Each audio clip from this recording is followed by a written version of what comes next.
মহান আল্লাহ তাআলা বলেন, ইয়া আইয়ুহাল্লাযীনা আমানুত্তাকুল্লাহ হাক্কা তুকাতিহি ওয়া লা তামুতুন্না ইল্লা ওয়া আনতুম মুসলিমুন।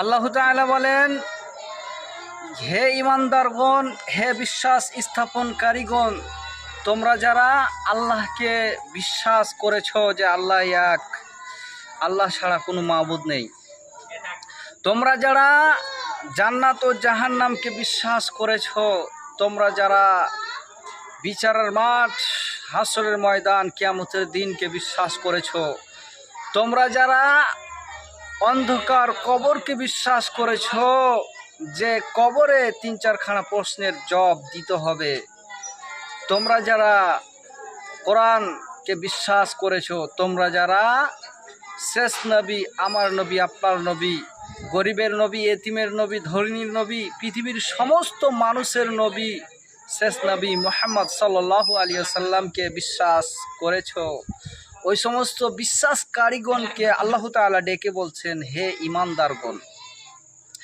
হে বিশ্বাস স্থাপনকারীগণ, ওয়াত্তাকুল্লাহ, আল্লাহকে ভয় করো, যতটুকু ভয় করা উচিত, ওয়ালা তামুতুন্না ইল্লা ওয়া আনতুম মুসলিমুন।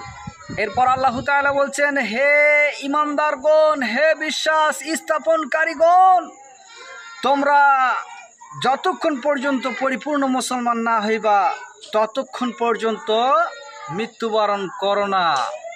তার মানে যত রকমের গুনার কাজ রয়েছে, পাপ কাজ রয়েছে, অন্যায় কাজ রয়েছে, অবৈধ কাজ রয়েছে, সমস্ত খারাপ কাজ, গুনার কাজ থেকে ফিরে এসে আল্লাহর কাছে তওবা করে ক্ষমা চেয়ে আল্লাহর দাসত্ব করে আল্লাহর গোলামি করতে করতে জিন্দেগিটা অতিবাহিত করেন এবং পরিপূর্ণভাবে মুসলিম হয়ে মৃত্যুবরণ করেন। এ কথা কে বলছেন? আল্লাহ তাআলা। আল্লাহ তাআলা আমাদের সকলকে বুঝার তৌফিক দান করেন। আল্লাহুম্মা আমিন।